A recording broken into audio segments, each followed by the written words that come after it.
Oh, such a clutch off-season pickup, Dave. I was worried we'd bring back the same team. I meant those blackout motorized shades. Blinds.com made it crazy affordable to replace our old blinds. Hard to install? No, it's easy. I installed these and then got some for my mom. She talked to a design consultant for free and scheduled a professional measure and install. Hall of Fame son. They're the #1 online retailer of custom window coverings in the world. Blinds.com is the GOAT. Shop Blinds.com right now and get up to 45% off select styles, plus a professional measure. Rules and restrictions may apply. I think I just won my taxes. Yeah?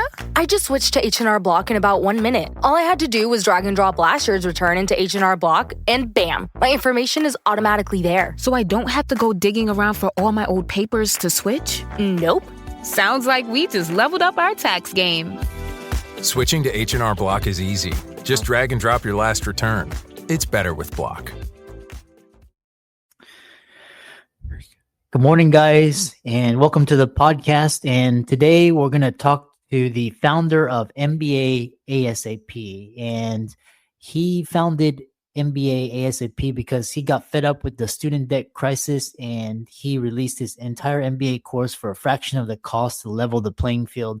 He's an author, entrepreneur, speaker, investor, and I'm really happy to have him on to discuss his experience and expertise and add value to the audience. So, John, welcome. Oh, thanks, Chris. Pleasure to be here. Yeah. Briefly introduce yourself and we'll dive into the questions. Yeah, thanks. Well, as you said, I'm primarily an entrepreneur and investor. I started out as an engineer and then became an entrepreneur and then now investor also. And the company that I have now is called MBA ASAP. And that basically is, MBA skills, Master of Business Administration, ASAP, as soon as possible. And so what I've done, throughout my career, I founded well over a dozen companies and had some successful exits. I took 2 public and was in a public company CFO and CEO for 15 years. And then I started teaching in universities. My sister was teaching finance, in the evenings, and I thought that was so cool. So I looked around and started getting some teaching assignments in different universities and colleges. And as I was teaching the students, the undergrads and then the MBA students, I realized that, first of all, the textbooks are like this thick, right? And 800 pages on accounting, 800 pages on finance, 800 pages on marketing, and from my experience as an entrepreneur and then as a public company, executive, realized that I don't use that stuff every day. The stuff that I use every day, it's like football, right? The fundamentals, blocking and tackling, it's like there's a certain skill set that's fundamentals that you actually really need to know. And then everything else is sort of around the periphery of that. And so as I started to, probe my students, realized that they really didn't have a sense of what was really important on an everyday basis and what was sort of maybe intellectually interesting as an idea, say in finance or something. And so I really brought it back to the fundamentals, and I could see the light bulbs go off in my students. They were like, people say, I've had, 5 accounting courses and I never really understood what a balance sheet was, and I, in this last 20 minutes, you told me this stuff. And so I realized there was a real niche for that. And so I started to refine those tools. It was, my classroom was kind of like my laboratory, right? I could go in there and see what worked and what didn't, what made them understand things, and then where their eyes sort of glazed over and I just lost them. And so little by little, I refined my material and my content. And then I started to, use slide decks to do that and make little white papers and things. And then little by little, that became books and then courses. Initially, I just started filming my classroom at the whiteboard on my iPhone, right? And then coming home and editing them and uploading them to, I did a couple of different, educational platforms. One that's been very good for me is one called Udemy, and just uploading those, my videos, and then with my books and things, and using Kindle Direct Publishing from Amazon to just upload my Word manuscripts, and they have a cover creator. You can create books and start selling them quickly. So that's how I started the content online. And then that started to get quite a bit of traction.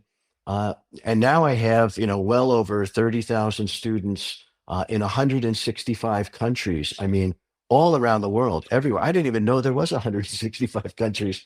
I mean, I have students in Mauritius and Madagascar and the Maldives and throughout South America and Africa and Middle East and Southeast Asia. It's just so thrilling to me to be able to, be in contact with all these different people, and they all have an interest in adding business skills to their skill stack. Whatever anyone's doing, some business skills, some fundamental knowledge of accounting and finance and marketing can help whether you're a baker or you're a car mechanic or whatever you're doing, having that sort of some professional business skills in your skill stack can help everyone. So that's been sort of my motivation and my goal. And it's interesting. It's almost like gamified in a way. As I go online every morning, it's like, how many, who's bought my book and how many new students do I have and this and that. And those little clicks and emails are like a little dopamine rush, sort of like what we get from scrolling on Facebook or something. And so that's been a motivational thing for me, is that incremental, incentive every day. And so it's been a great ride. It's been really fun. Yeah, you're obviously very successful and accomplished. And so one thing I wanted to pick your brain is, the one thing is, I've always studied the ultra successful and ultra wealthy, and you have this mantra, less is more, and drop your bad habits for explosive productivity. And people are thinking like, do more. You got to do more to be more productive. So what do you say the opposite? Oh, Chris, that's a great point. Yeah. And you're right. I think that we tend to think that it's more about adding more to what we're doing to really get more successful. And Saint Exupéry, the guy who wrote The Little Prince, said one time that perfection isn't when you've added enough. Perfection is when you've taken enough away, from things and whittled it down to its essence. And I think that's true. I know for me, what's really helped me is getting rid of my bad habits. And we tend to pick up things in youth that then are harder to jettison once we get a little bit older. And like they say, initially the chains of habit are very light, but then they become such a burden you can't get rid of them. And so things like health habits, like drinking alcohol, smoking pot and stuff, those kind of things are really fun maybe, but they really are a distraction. If you're drinking, the time you're drinking, you're out partying, that's not productive time necessarily. Certainly when you have a hangover, that's not productive time. Marijuana is legal here in New Mexico now, and for the last few years. And that's great. And once something's legal, people think it's safe, it's great. But if you're sitting on the couch watching reruns of Gilligan's Island every day instead of, adding to your life, that's not necessarily so productive. And another thing, is television. I got rid of my television about 30 years ago. And getting rid of my television was one of the biggest things to me to allow me to have productive time instead of, it's so easy, it's so seductive to just sit down in front of the screen and say, oh, I need a rest. I'm just going to sit here and chill for a while. And 4 hours go by and you've been watching, some kind of wacky shows. And, that's time squandered that you cannot get back.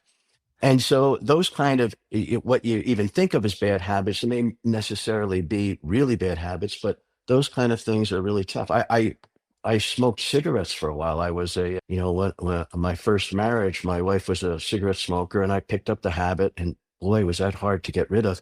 And when I finally did, I realized I was smoking about a pack a day. That's 20 cigarettes. Each cigarette takes maybe, say 10 minutes just to make it, round, do the math easy. So 20 times 10 is 200 minutes a day. And once and you'd go outside or whatever. And once I stopped smoking, I realized I've got all this free time. And that time would allow me, I just published my 63rd book. And I think a lot of my time to be, and people say, how do you find the time to write? Well, I found it by sort of jettisoning these habits that then allowed me to have that time that I could use more productively. And one of the other great things about stopping smoking for me, I didn't realize, was every time I lit up a cigarette, I knew it was bad for me. But I couldn't stop. And so I had this dialogue in my mind, like on one shoulder, the angel, on the other, the devil, and saying, you shouldn't smoke. And shut up, And so you have to have this fatalistic attitude of, well, you got to die sometime or something like that.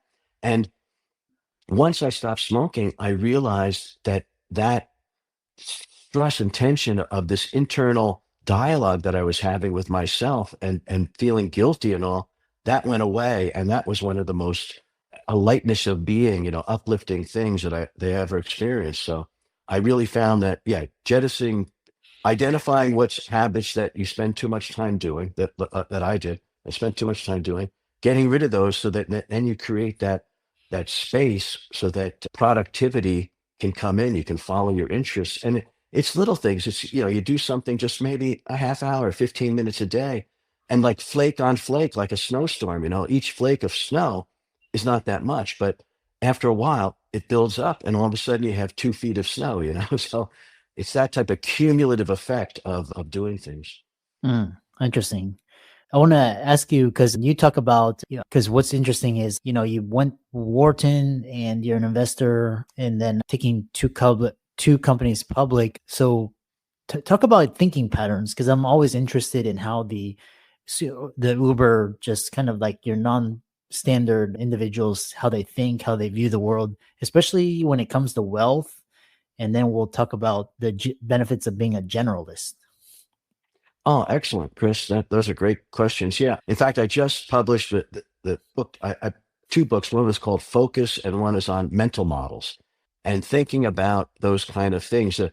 The way that so I've been thinking exactly about these issues, and the way I write really is just to organize my ideas on a topic that I've been thinking about for a while. They say, if you're underthinking, read, so you get inspiration. And if you're overthinking, write. So you just dump that stuff out of your brain and put it in some sort of organized form. And the act of writing really clarifies your thought processes. So I think that as one way of thinking about the world is just to take time to write down your ideas, because it's first of all, it's very hard to do, I found, but the act of writing forces you to clarify your thinking. I found so many times I think I understand a concept that I really been carrying in my mind, and then I start to write it down, and it's like, I don't really understand that clearly because I can't write it succinctly and eloquently, and I have to refine and refine until I get my ideas really clear to myself. And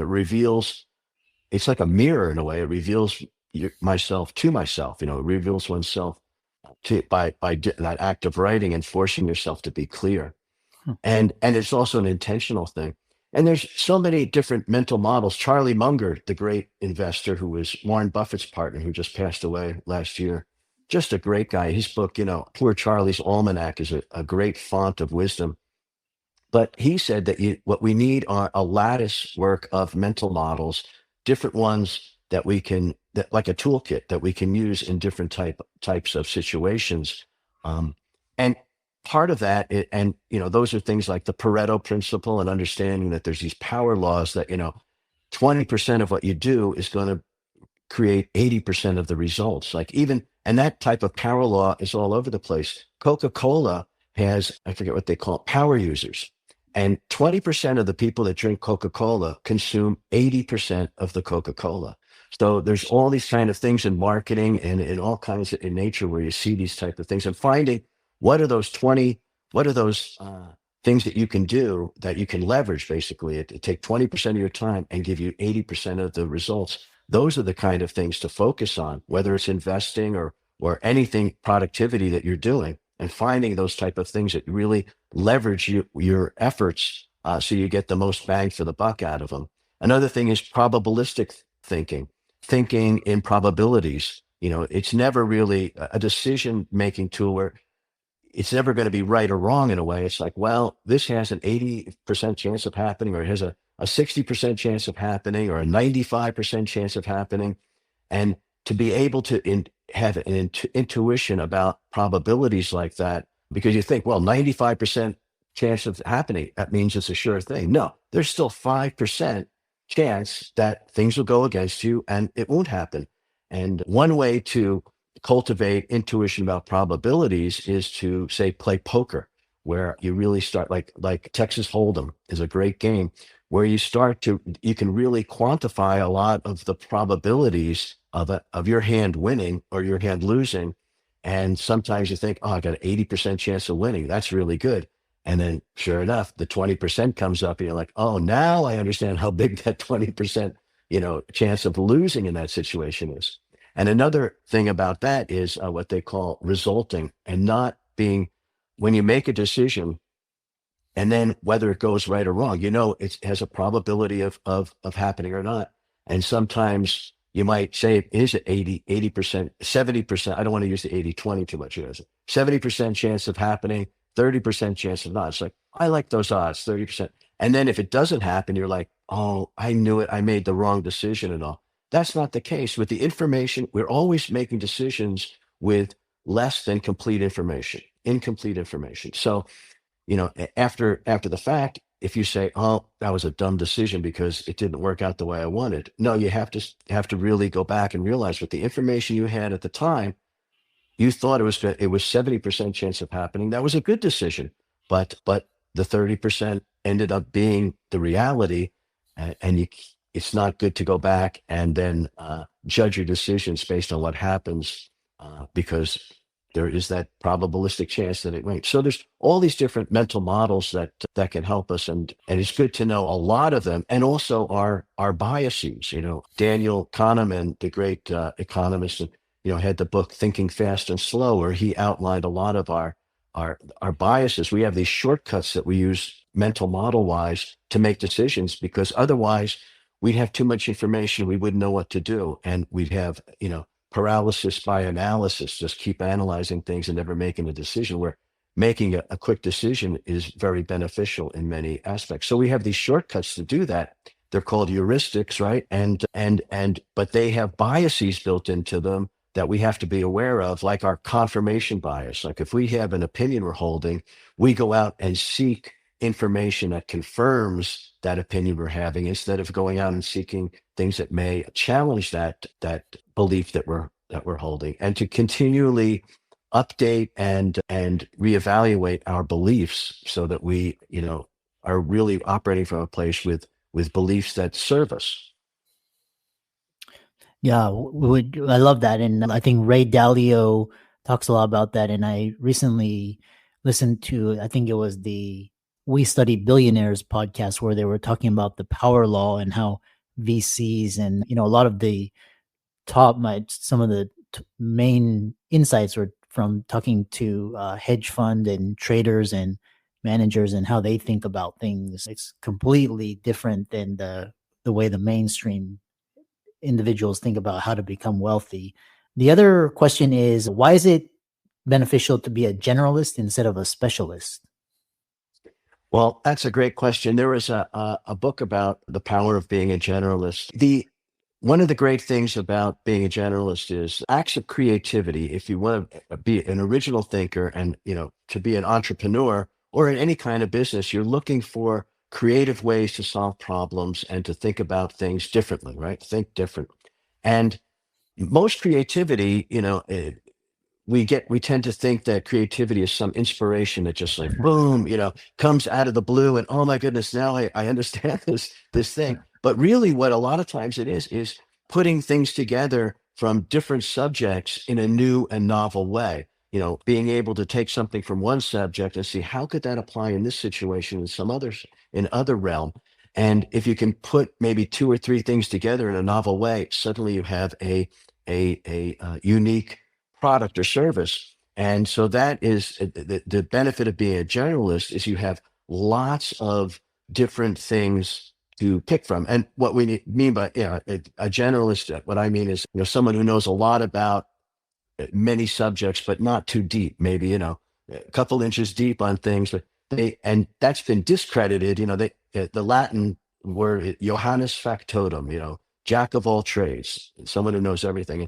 There's that discrediting of that, like, jack of all trades, master of none. And there's some truth in that. You have to be specialist enough in something to be really good at it, and pick something that you really hone as your craft and practice and have deep knowledge about, but then knowing about lots of other things. First of all, I think it makes us a more rounded human, rounded person. So it's more satisfying to live in that way. And as we talk about wealth isn't just about how much money is in your checking account, but how rich your life is that you're leading, and how much satisfaction you get from life. And that comes from being a generalist, I think, knowing, enjoying music and enjoying art and enjoying literature and enjoying science and having all these different, following your curiosity wherever it may lead. You may suddenly just look up at the night sky and say, gee, I really wonder how the planets and the moon, and what is that bright star there? And suddenly then you start to, learn about astronomy or whatever it is. You start to just follow those little instinctual things that come up. And now we have all these tools. It's incredible at our fingertips. You can just Google search something, and all of the knowledge that's ever been around is at our fingertips through our phones and our computers. It's just, we're living in a marvelous time to actually to satisfy our curiosity. And one way to even find out what your curiosities are is you have to quiet yourself enough to actually hear those voices. And so meditation practices like that, where you really try to silence all the noise in your, it's going, oh, I got to go to the supermarket. Oh, I got to fix this flat tire. Oh, tomorrow I have to take the kids to da da da. Get all that stuff quieted so you can hear your own self and what your faint interests are, and then start to cultivate those and draw them out so that you reveal yourself to yourself again. Get that point. I think those are the things that make being a generalist very satisfying. Now, it's incredibly satisfying to be a specialist too.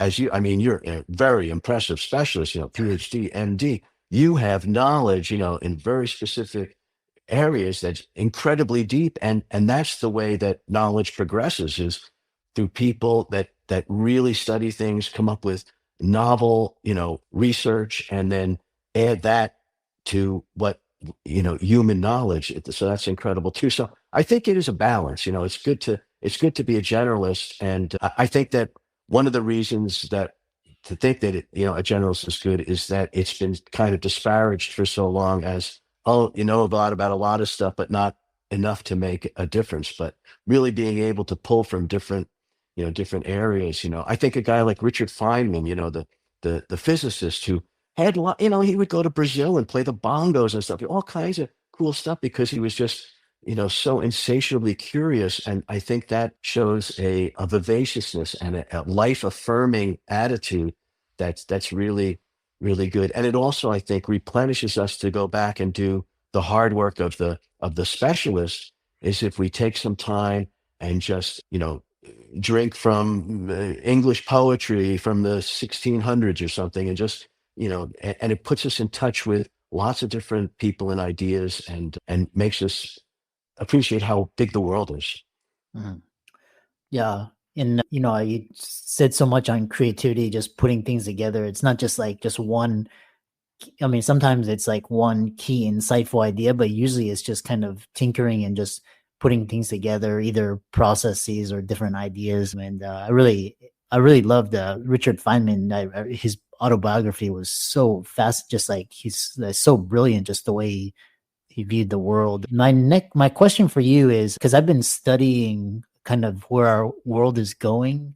And, until recently, I didn't like the direction it was going. It's just kind of, people profiting, just a lot of corruption. And there's this issue of education, and to me, it's becoming a playground for the rich. The rich can use it to get richer. And I like countries like Europe.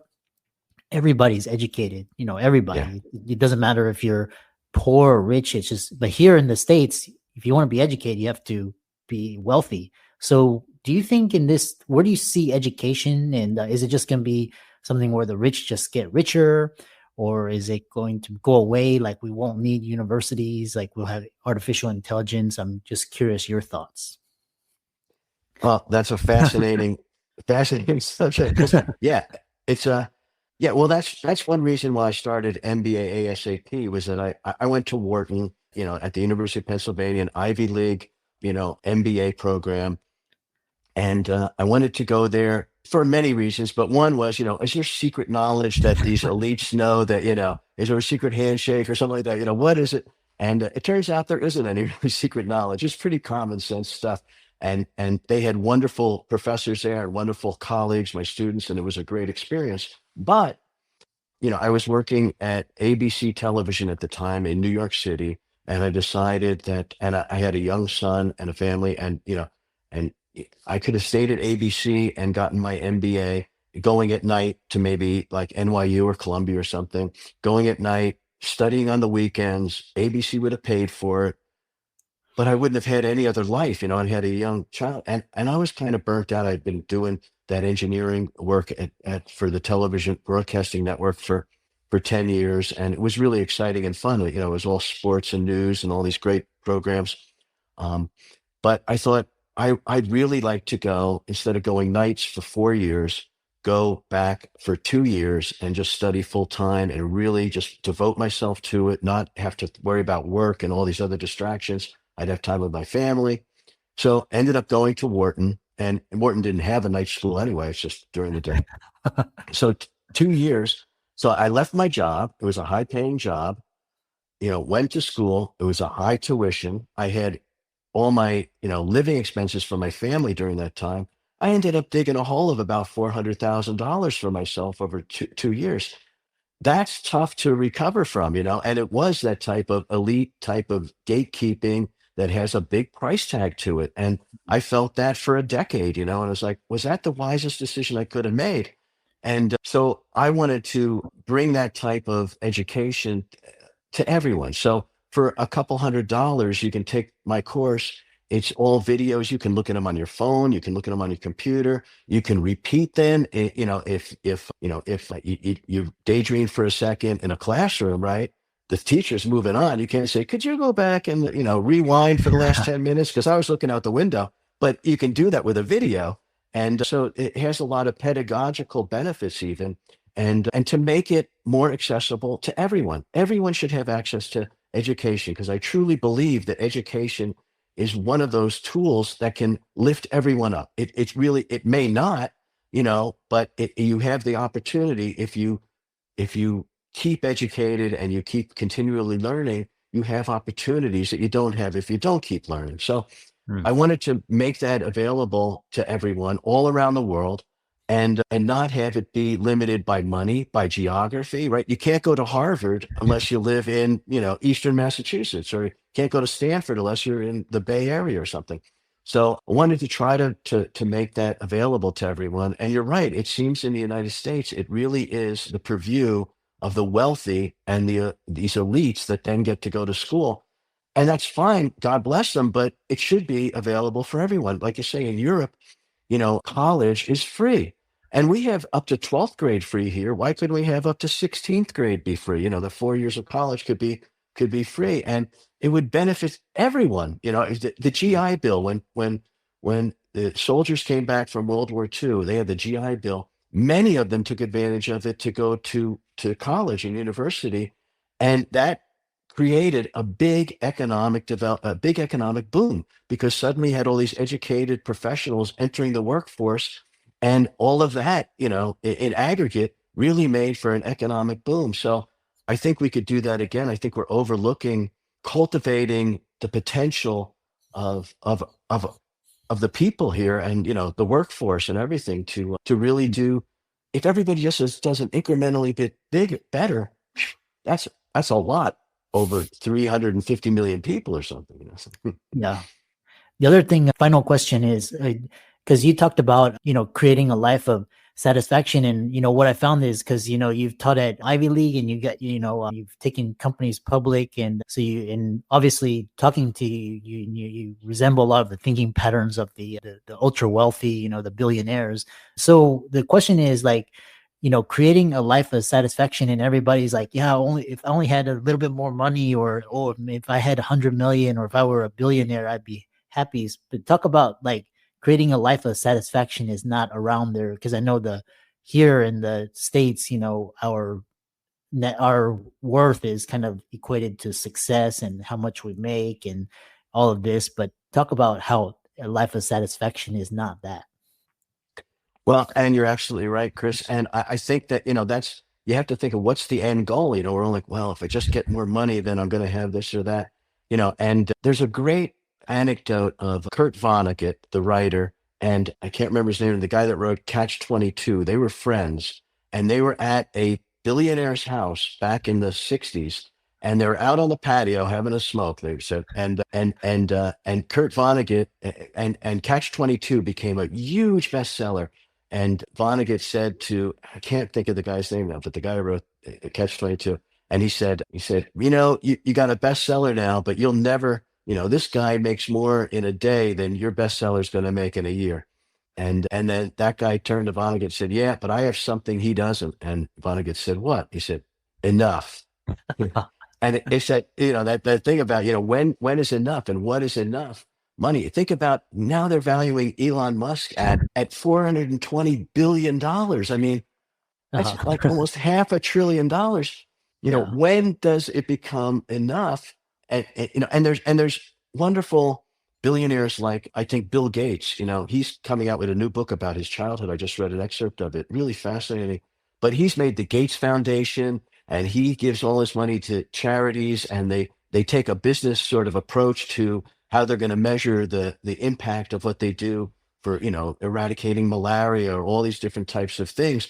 Really, really wonderful that incredibly talented, smart people can do beneficial things. But yeah, I think that life is more than being on this treadmill where we just keep chasing this receding goalposts of, well, yeah, if I only make 10 million, well, now I need 100 million, and keep having that receding thing. It's not a way to live a satisfying life. And I think there's, things like just family and engagement in community and the arts and things that cultivating, exercise, being out in nature, all these kind of things are just so important to us to create well-rounded, satisfied people, because when we're satisfied, then that shows, and then that helps everybody else around us get on that same kind of wavelength and all.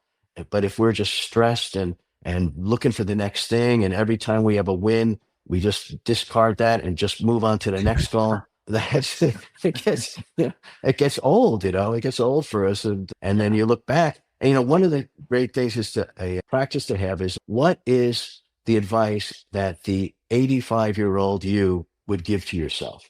Would it be, and no one on their deathbed says, I really should have spent more weekends at the office, or something like that, right? It's like, what's the advice that that yourself would give to yourself now, and say, maybe take it slower, cherish the things around you that are going good, instead of focusing on, I think one of our survival mechanisms are that we focus on what's wrong with life other than what's right with life, because for our survival back in prehistoric times, we really had to do that. But nowadays, we don't have to put so much overemphasis on every little mistake we make or something that's not to our satisfaction. And it all comes down to expectations too, right? If we have big expectations about something, and then the situation or circumstances doesn't meet up to our expectations, we're disappointed. And that, if we have less expectations, then sometimes we can be pleasantly surprised by things. Yeah, I love that. And yeah, when you have individuals net worth more than the GDP of some countries, so, the world is kind of skewed. But absolutely. Yeah. Last question is, because I know you, and they say leaders are readers, and you have this book, and for the people watching or listening, the link to the live stream video will be in the show notes. But what book would you recommend people read and pick up, just for, to get the gist of this conversation, or to get more perspective on life? What would you recommend? Which book?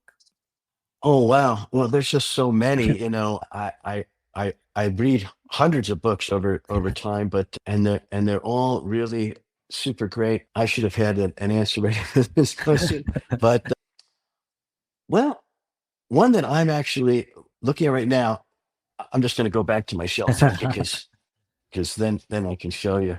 But this book right here, just rereading it, it's called Coming of Age in the Milky Way, and it's all about our understanding through history of the cosmos, and how it started out in ancient times and antique times, trying to look for, when there'd be a solar eclipse or all those kind of things, when best to plant, all the, when it was the vernal equinox, all these kind of, and it's amazing to me that our ancestors were so brilliant about figuring out these things about how the stars operated and how the seasons changed and all of the different zodiac signs and how the sun would pass through them at different times of year. So in those ways, I think that's a great book. But there's just so many wonderful books. I think that and I think for everybody it's different too. So I would just encourage anyone to just pick up any book that they find interesting and just spend some quiet time in a book, because it's a way for us to actually be in someone else's mind. How else can you get that deep into a brilliant thinker's mind? Like reading, you could read Seneca from 2,000 years ago, talking about how to live. And Seneca, at that time, he was the richest person in Rome. And yet he was a Stoic philosopher that thought, even as a wealthy person, I can still live a good life. And Marcus Aurelius, I was thinking this the other day, too. Seneca was the richest, and he lived about 100 years before Marcus Aurelius. And Marcus Aurelius was in about maybe 150 AD, and Seneca maybe 50 AD.